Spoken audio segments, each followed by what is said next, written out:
you how you can take the drawings that you use and I do with watercolor and how you can make those and use those into something else. I'm going to be showing you how to do a palette art drawing idea painting with that as well. So let's pop in and we'll start going. Thanks a lot, Jeannie. I wanted to show people that what you can do with your drawings. I do have a Ko-fi page. It's rather like a Patreon page is what it is. And so the Patreon members get copies of all of the drawings. They get tracers. So they would receive something like this, because not everybody likes to draw, but they might like to paint or use it differently. So they would get a copy of the tracer, plus they do get an original of what I do as well. Hello, everyone. Thanks for popping in. So what they're going to do is, what I like to do is I like to take a light board is what I like to use, a little bit of a light board. Let's change it over to a little bit bigger view so you can see more of what I'm doing. So I like to use a light board, and these are very thin. They are like super thin, but you could use this. There's a USB cord that fits in here, and then the light comes behind it, and you can put your tracing paper down, your little copy that you're going to get. You can actually put watercolor paper over the top of it and be able to trace your image. So you can use that image multiple different ways, and also to practice drawing, just to have a little bit of a reference to be able to draw by. I know I like having references when I'm drawing or painting, so I'm assuming other people would as well. So here is the drawing that I did last night. You'll be able to find this tutorial when you jump on my YouTube page. It's at Painting Crafty is what my YouTube page is called as well. And I walked everybody step by step of how to draw this one last night. So I wanted to show how you could take this one, copy it off, use the tracer if you're a part of the Ko-fi membership, or even if you're not, you could take your own one that you drew, make a copy of it, and then use it in a different way. Thanks, ladies, for popping on. So appreciate it. So I'm going to be working on a palette art painting is what I'm going to be using today. I don't have fancy palette knives. All I have is just a little plastic one from the Dollar Tree is what I'm going to be using. But I'll show you some things that I have kind of learned by just playing around with my palette knives that I have. So what I did first is I used the tracer because I didn't want to spend a ton of time drawing it, redrawing it. I wanted to be able to view on Facebook. Okay. All right. Oops. Okay. Let's, technology. Let's start over. Hello, everyone. Technology. Like Christy was saying yesterday, she was using StreamYard and she touched a button. We'll just go ahead and start right over. So I'm going to show you how you can use the drawings or the tracers that the sketchbook memberships have over in Ko-fi, how they can use that in another way besides just doing watercolor. You can change it and use it in some other form. So I'm going to show you a little bit of how I did the palette knife. So I'm going to start out, the one thing I had learned or have learned with doing palette knife work is if you can use a little bit heavier body paint, you're going to get a better result of that thick quality that you're looking for. Hi, Sue. Hi, Donna. Hello, Wendy. Thanks, everyone, for coming on in and sticking through the glitches.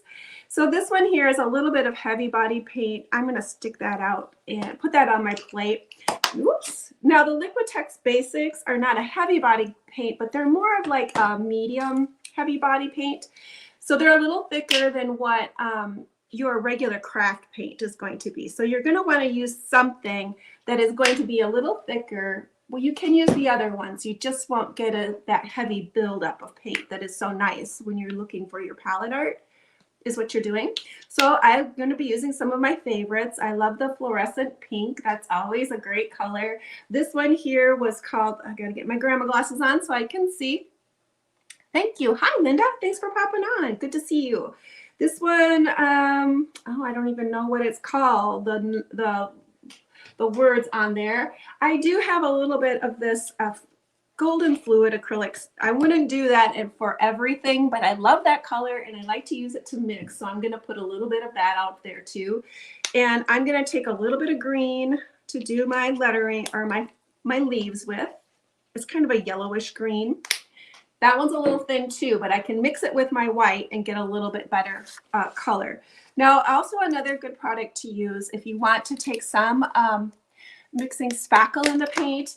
You know, Mary did a tutorial inside of our group, in the subscription group, where she just did a bunny with spackling, and that looked really a lot of fun. And I need to try that. I haven't done that yet. I'm going to take a little bit of my matte gel here, and now you can add matte gel to any acrylic paint and add extra body to it. So if you don't have a heavier body paint, if you have matte gel, you can add it to anything and you're going to get a thicker quality or consistency of paint. So it's a good thing to add to your paint if you need a little thicker. Hi, Christy. I really enjoyed watching all of your heart projects that you have going on. I had the same problem with you as you did today, where I just couldn't make up my mind what I wanted to do today. So I'm going to go ahead and add just a little bit of this blue. Now for my painting, I'm going to start out with my inside of my heart. I'm going to do a little mixed media on this too. So I have some papers off to the side to do all the things. I'm going to do all the things today. I can't just try one. You want to try two? Yeah. I'm going to mix a little bit of that matte gel into my blue paint here. So I have a little bit of blue paint here with a little bit of matte gel on there. I might want to move this off to my right hand side so I'm not crossing over my camera all the time. And I'm just going to take the tip. I've got not a tremendous amount of paint, but enough to cover my palette knife. I can mix my colors too. So I can take a little bit of white as well and pick it up there, so you can double load your palette knife. And then I'm going to be using just the tip. And first I'm going to start out with my heart is what I'm going to be doing. With palette art, the look of it is not usually over blending your colors. Our tendency is like we get going and we want to over blend. So you're going to want some variation and movement in your palette knife. I'm not scraping super hard. You're not hearing a bunch of scraping noise, but I'm like scratching all the way down. So I'm leaving a little bit of my paint or texture on there because I want to build it up. But there's that fine line of adding too much paint and not enough. So I'm going to be painting my background in first, and I'm hoping that I'm not going to get a bunch of paint on my only red shirt. Christy was saying that she was having a hard time finding a red shirt. I only own one, and it's actually a sweater, and that is it for my red.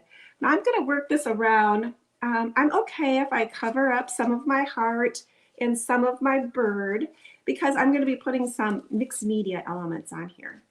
Now with adding the matte medium into it, that is kind of a clear medium, so it's going to loosen up the pigments in your paint too, so it may not dry as dark, or what do I want to say, opaque. I'm adding a little bit of gel into it, so I'm going to be making it a little bit clearer. That's what I'm trying to say, I guess. Okay, so I'm just bringing it right up to my heart surface, my center one, and then I'm going to not worry about my bird, because I'm going to be putting some lines in there, and I'm just working this around. This is kind of fun.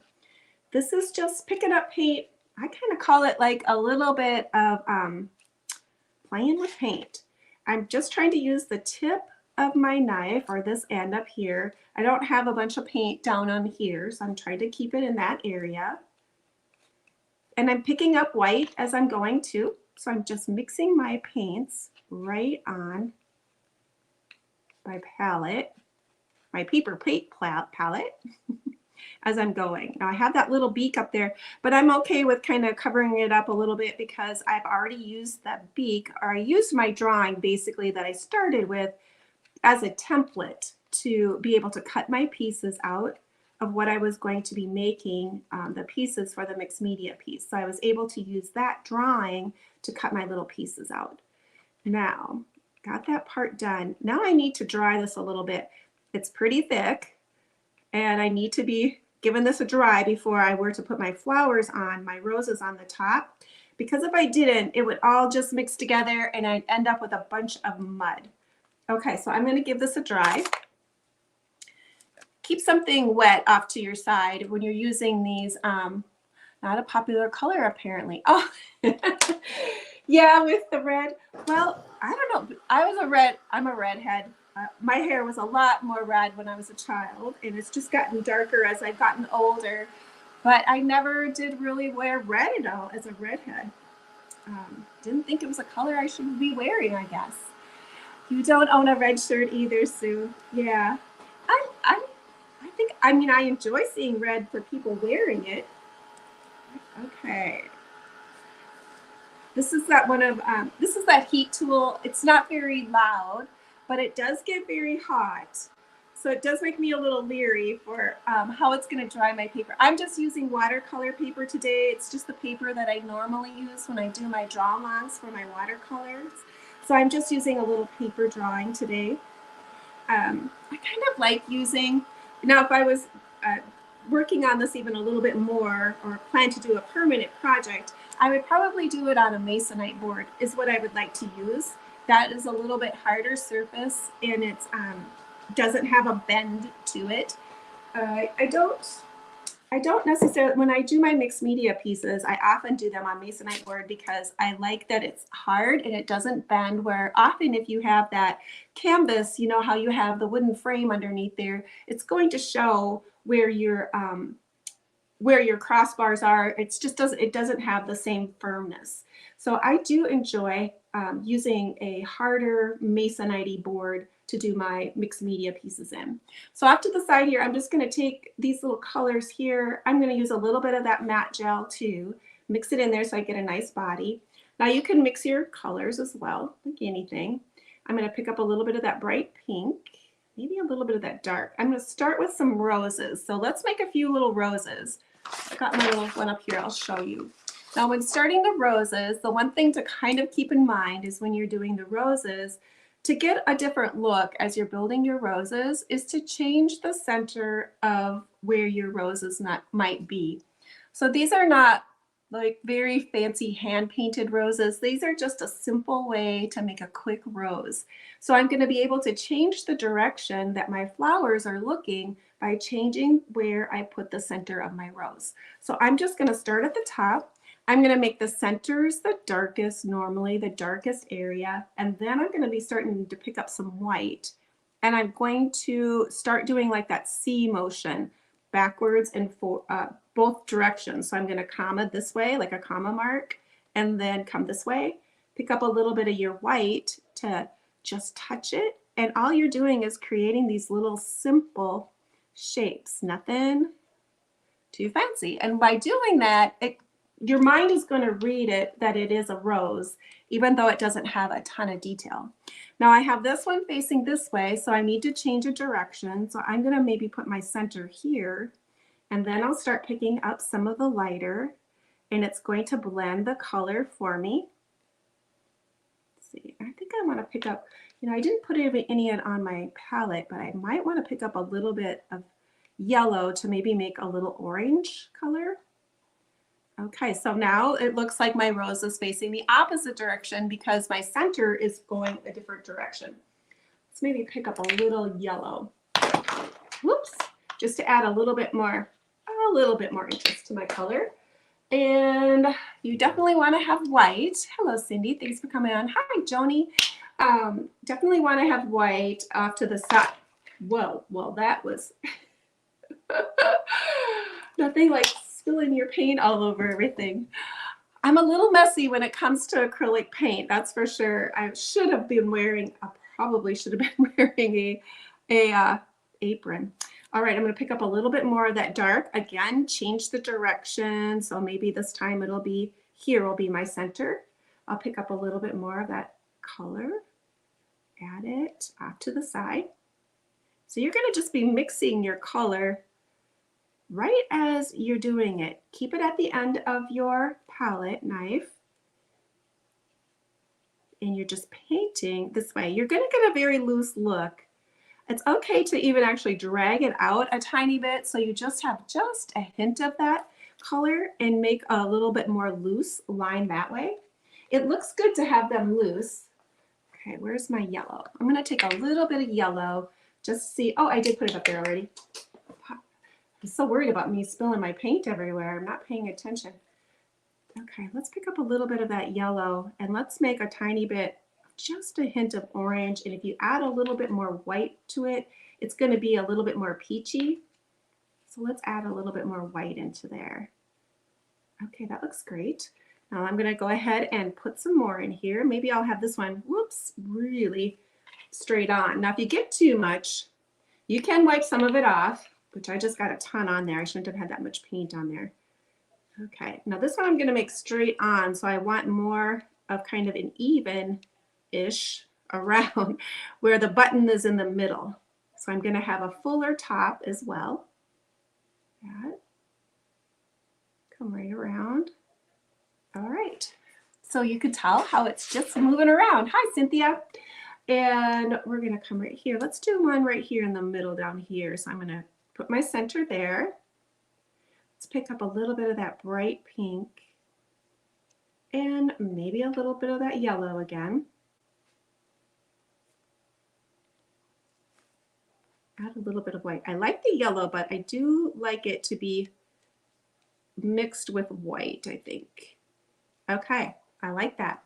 Now we can come in and we can make a few little buds too, so they don't all have to be the same size. So you can make just a tiny little hint of pink where they're not open and it's just a smaller little bud, so it's not so big. So you can add a few of those in there and you can add a little bit of that type of a look. So I'm just adding just to the tip and coming in and just making a small little bud.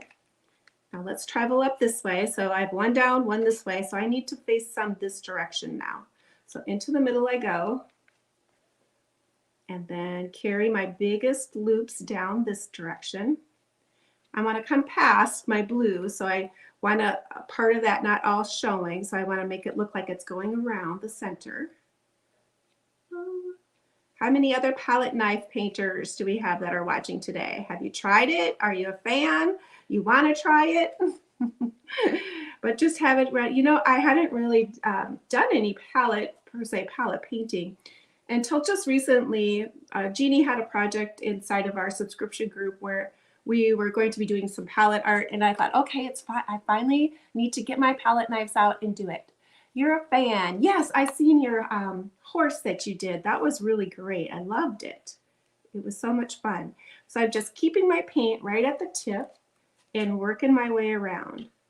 So I'm putting my darkest in the middle and then working my way around and adding a little bit of white as I go. I do love that fluorescent pink color. It's so pretty and makes a gorgeous pop of color. Okay, so we got that around there. Now my white's getting pretty dirty. That seems to be a case where if you get too much paint on there and it's over mixing, all your colors go together and you can't really tell the difference between it. So you do sometimes have to wipe your palette knife off or give it a chance to dry a little bit before you were to move on to your next area. So, and I can come back in and add a little bit more interest to the ones I have after it dries. So there's not all, you don't have to feel like you have to finish that flower with this step. So you can add some on, but if you're finding that it's really getting too gunky and all your colors or your flowers are losing definition and they just look like big old blobs, just stop, give your paint a chance to dry, and then come back. Okay, so let's put one up here. Okay, so I've got one this direction, one there, it's more straight on. Perhaps this one will be more straight. Let's add a little bit. Got a little bit of green in there. Didn't want that in there. This way. Okay, let's add a little bit of white. I do like those little bit of just tiny little bits. And the more you practice it, the more loose you're going to get with your strokes. And at first we're kind of more trying to make it feel like a brush, but it's not a brush. It's kind of like painting with a stick. I'm intrigued and have wanted to explore it. Yes, it is fun. I've always admired the palette knife painters, but just hadn't picked up my tools to do it. And I was like, what am I waiting for? I need to give this a try. Now that was way too much paint probably. And I've got way too much stuff on there. I'm gonna let that dry because that one got kind of messy and I got way too much stuff on there. I can still save it, not all is lost. And right here, let's do one in the middle. I'm going to pick up some of that bright color because I do love it. Okay, pick up a little bit of the white. Pretty. Oh, I love it. Even though it's, it takes a little bit to be okay with the fact that you're kind of painting with a stick. And it doesn't have a lot of, you don't necessarily get a lot of control over what you're doing. So you have to loosen up and be okay with that. It forces you to just kind of roll with it and really be okay with some of happy accidents that happen. So I'm going to pop in just a few little buds here and there. See how that looks. All right. All right. Now this one is, now it looks really messy because we got everything going on. Let's go ahead and put in some leaves. So I'm going to pick up some of my green paint over here and use my green. And I do have a little bit of that yellow sitting over here too. And I'm going to want some white, but you can see my white is pretty messy. So I'm going to put some new white out. But I'm also going to be okay if I get some pink in my leaves because I love that look of just a little bit of pink inside of my leaves. So I'm okay if I get a little bit of pink in there too. So let's go ahead and pick up a little bit of that green, pick up a little bit of the white. Now we're going to pop in some leaves, and these are just going to be suggestions of leaves. So they don't have to look exactly like a leaf. So they can be just more organic looking, and your eye is going to say, oh, she painted a leaf there. So even though it may not look exactly like a leaf, it's going to feel like it's a leaf.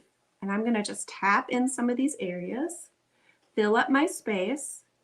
I'm going to be adding in some white to lighten it up. And I can go out on the other side of the heart too. And actually you can push and pull too. It doesn't have to be exactly like a leaf that you're drawing.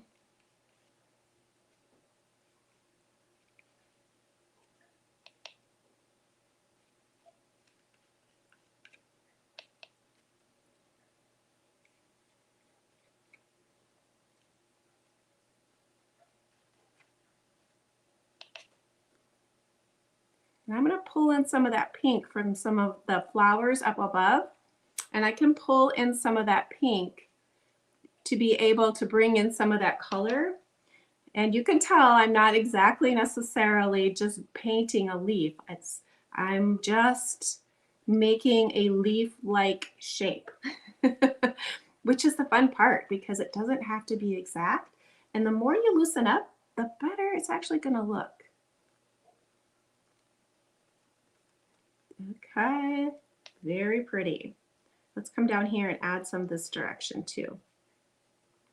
Now it does take a little bit for this to dry. I have one that's sitting that is partially did already. So I'm going to be using that one to add the mixed media elements on there. Are you using texture paste or just paint?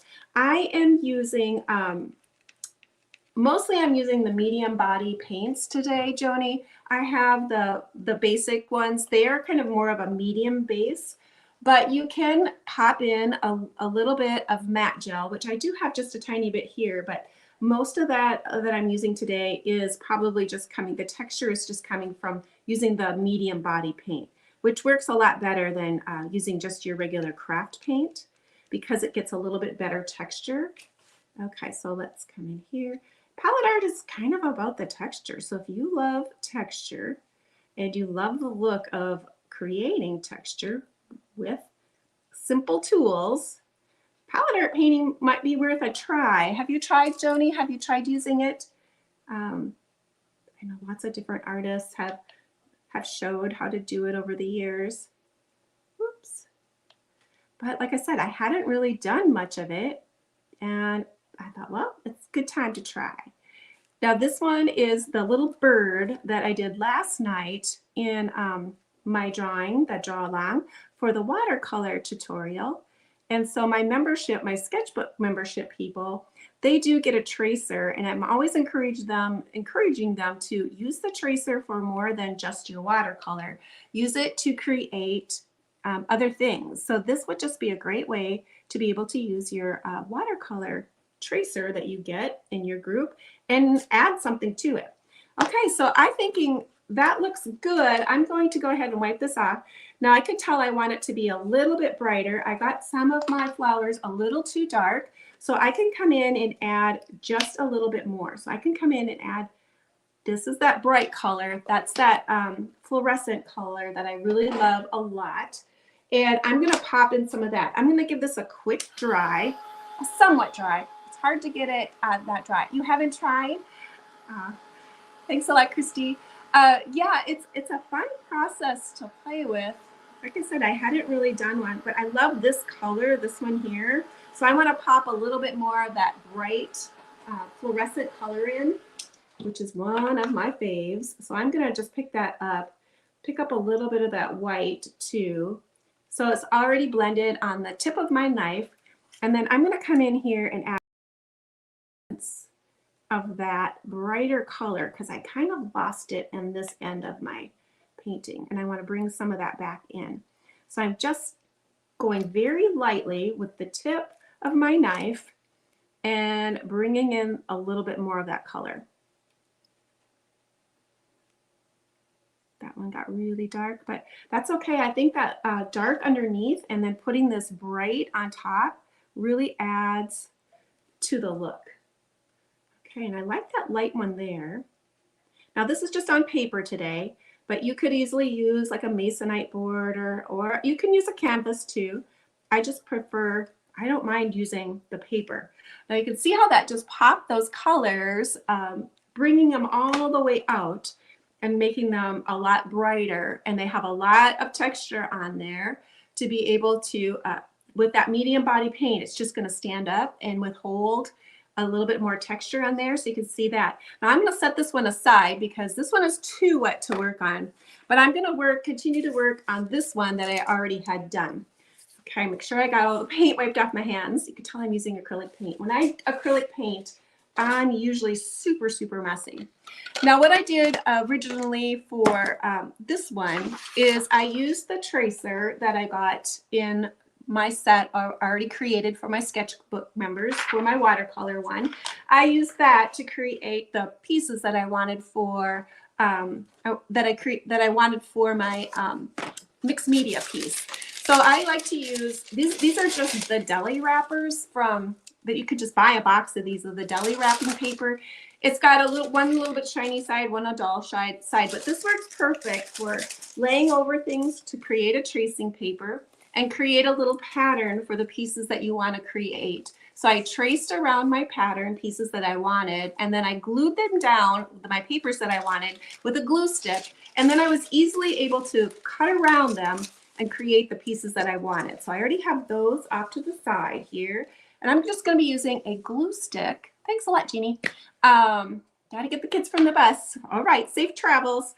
So I'm going to take some pieces that I've already cut out, and I'm going to use a glue stick to just glue these on. All right, let's go ahead. Now I love this glue stick. This is a good one to use. I think Christy might use this one too. It's the Scotch glue stick. They work out great for sticking things down. They're permanent. This glue stick's got a pretty good stick to it, so it works really well. When I'm doing the pattern, I'll just use kind of just a regular old glue stick, like the kids' school stick. But when I go to glue it down on my pieces, I usually use a better glue stick to have and secure those down so that then they stick well. Okay, there we go. Do you hear the train in the background? This was earlier Christy from Artful Adventures. She was having the dog bark in her background. And I have a train that's not, well, it's across the river, but it's still pretty loud. It's amazing how sound can travel across water. It always amazes me. Okay, I can kind of hold that off to the side and see where I needed to add a little bit more glue. Sticky, sticky, sticky. Okay, and then let's put this one on. So these are just little paper pieces that I had from scrapbooking paper that I have. The one thing when you're choosing to do these smaller images is if you can find paper. This is a scrapbook paper, but it has a very small print on it. So when you're doing the smaller images, it's kind of a good idea if you can find them to have smaller prints. They will just look so much better. Okay, so now we can go in here like that. Book paper is pretty strong. I'm going to be covering that up as well. So the lettering is pretty big there. I would have, if I was going to leave it just with nothing on top, I'd probably want something with a smaller print. Now this is the little wing. So I used my pieces from this, the tracing, to create one. Now I also have the tiniest little beak that I cut out. And these little scissors are great for doing little tiny cutting. The Cutter Bee scissors, I've had them for quite a long time, but they are great for fussy cutting. It's a great little scissors. And what I also like about them is that they have that little cap to put on there, so you don't poke yourself when you put them away or you reach into your box to find them. Okay, there we go. And the little hole here on the Cutter Bees, that fits right over this knob. So once it's on, it's not going to fall off and get lost in your box. So it's a great little fussy cut scissors if you want to have a fussy cut scissors. It's a great little tool to have. All right, so we have our little glue on, we have our little bird on. Let's go ahead and add a few more details. So I'm just going to be using my Micron pen. Micron pens are a good one to choose if you want to use a mixed media, if you're going to be putting something over the top. They're not going to slide around once they're dry, then they're a permanent ink. So they work great for these water-based or multiple layers. I'm going to go ahead and put his little eye in. And for a birdie eye, when I was talking about last night when I was drawing them, is that your bird eye, if you think that this is the line through the middle of your beak, and if you carried that line all the way out, your little eye is going to sit right on the top. And usually the bird eye is closer to the beak than what you might think. So I'm going to just put my little eye in here, and I'm going to try to leave a catch light. And the catch light is just a little white area. Now this paper is pink, so I probably will have to go in and add a little bit of white with my Uniball pen. So there we have his little eye in. I'm going to go ahead and add that little white with my Uniball pen just to bring him to life, because that always brings them to life if you can add just the tiniest bit of white. Now I'm going to go ahead and add some feet in. I don't usually pay a lot of detail to the feet, but I'm going to come behind this guy here and then bring one toe over, 2, 3, and then maybe one in the back. I'm going to start on the body of my bird here and add an angle and come down and touch the paper that direction. So it looks like I got one in front of the other, so he's all hooked on there. Now let's go ahead and add a little bit of color to that heart. Now because it's paper, it will take watercolor just fine. It'll absorb into that. So I'm going to take my watercolors and I'm just going to choose a light pink here. Now, if it was canvas, you can use watercolor on canvas. It just lifts really easily. But I'm going to take a little bit of my watercolor and I'm going to go ahead and add a little bit of color to this paper. It won't want to stick to the acrylic paint. So this works really well for paper to add my watercolor, but it doesn't work so well with going over my acrylic paint. Basically, acrylic paint is plastic. So I'm going to add just a little bit of this in here. Okay, so that looks good. That looks great. Oh, I love him. He's so sweet. Now just a little bit of pink in there. Now I also have that brighter magenta color, or fluorescent color, in my watercolor set too. I can add just a tap of that in there and bring it up. I can come on my bird. It's paper, so it would take a little bit of this watercolor too. So I can add just a little bit of detail if I want to change the color of my paper or add in another depth. Thank you, Sue. And we're going to just come right on in there. I like to leave a little, but you can tint your paper with your watercolor sets. Okay, cute as can be, as we like to say in Painty Crafty. I'm going to rinse that out. Now what I need to do is I need to kind of give that bird a little bit more dimension and have it come down a little bit lower so it doesn't look like it's so much sitting right on the top. So I'm going to go ahead and take a charcoal pencil is what I'm going to do, my General's charcoal pencil, and I'm going to be adding some detail on with that. So I can come in and add a little bit of extra detail. Add it all the way around. You can also use your Stabilo pencil. If you have one of those, that would be a water soluble pencil. And I'm going to add a little bit of color here. I can smear this with my finger. It's kind of like adding ink to the edge of your paper, of just the paper. If you were adding just an inking around your paper, you could do that as well, but I'm just adding a little bit more shadow. You can also soften this with a little bit of water too. You can come in and add a little bit of water to it and add a little bit of a line. I should grab my Stabilo and just show you what you can do with that as well. So I'm just setting that little image back down a little ways, giving that little bird a little bit of a shadow. Let's try my Stabilo and see if I can. Hi, Jan. You're never late. Glad you're here. Okay, the Stabilo actually is even has a stronger wetting ability. So my line, I can put it in, and then I can come in with my wet paintbrush and then just touch that line a little bit and drag that color out and add a nice little shadow around my bird and just add another little layer of dimension to it. I always call the Stabilo pencils kind of like a magic pencil, because they are a little bit magical in my opinion. I'm going to take my charcoal one now, and I'm going to go right here. The charcoal one doesn't smear as much, or you have a little bit more control over where your color is going to go. The Stabilo is going to spread more and be more of a flowing color, where my charcoal, I can wet that pencil and it's not going to go too far out. So I can kind of control my color a little bit more, or my darkness where I want it to be. So I'm thinking I'm going to add a little bit more around here as well. And I'm bringing that birdie to life and giving him a little bit more dimension so he's not so flat. Hi, Ember. Thanks for coming on. Glad you're here. Thanks for everyone who's maybe watching on YouTube. I so appreciate it. YouTube loves it when you give a thumbs up. So if you're watching from YouTube, if you wouldn't mind giving me a thumbs up, I'd so appreciate it. And for those who are watching on Facebook, thanks for all the sharing today. That always helps get our pages out. Do you buy it at Hobby Lobby? Which one? The Stabilo or the General Charcoals? The General Charcoal I bought from Hobby Lobby. The Stabilo pencil, I actually had to buy those online, is where I had to buy those.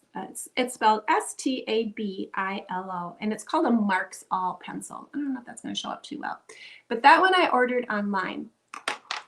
And I'm not for sure if you can get those. Now I'm going to take my 01, and I'm going to run just a little line through his beak. It doesn't have to be perfect. It can be hit or miss. And then I'm going to take my little white pen here, my, oh, I just forgot the name of these, the Uniball pen, and I'm going to give it just a tiny bit of white there.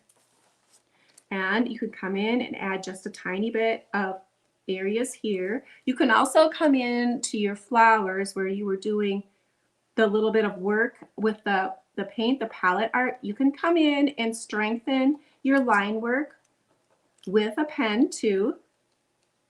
It can mark right over the top, which is kind of a fun look to add.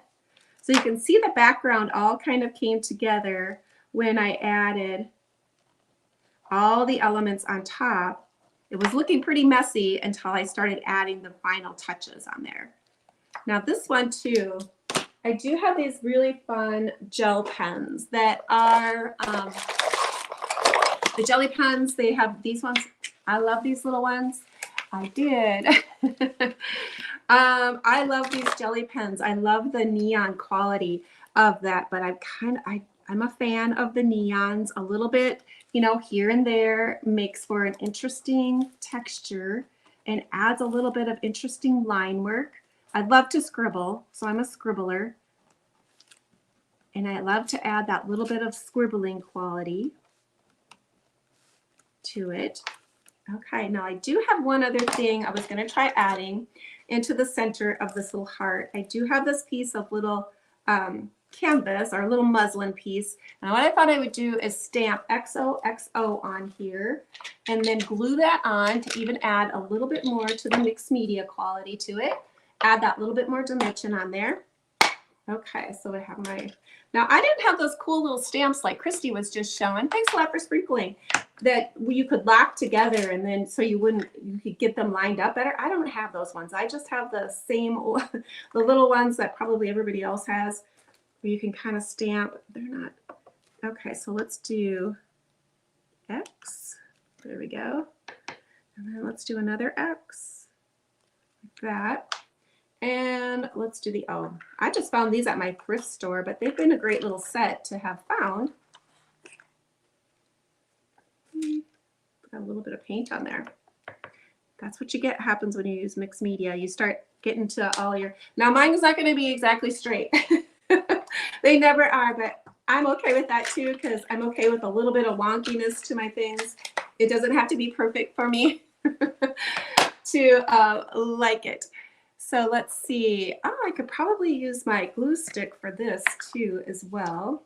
And just glue. This is a nice strong glue in my glue stick. So it can stick a lot of things. So I'm assuming it will be able to do this as well. Just needs a little bit of stick. Okay. And I love the little raggedy edges. Whoops. Got it stuck to my finger anyway really well. Okay. I'm liking that look. I think that looks good to have that little bit there. Gel pens, right? Thanks for coming on, Amber. I so appreciate it. So we have our little area there. Now, I'm thinking it needs a little bit of like a tea stain, coffee stain. And I was looking out for my dried coffee one that I always have sitting on my table. Now I'm not going to find it, I bet. Oh, here it is. I usually have this little instant coffee bowl here that's just dried up instant coffee in there. And the reason why I keep it there is because it's great for adding just a tiny bit of tea stain when you need it. So I'm just reactivating it a little bit in there. I always have it sitting on my table. I even like to do watercolor paintings with the dried up coffee. It works great.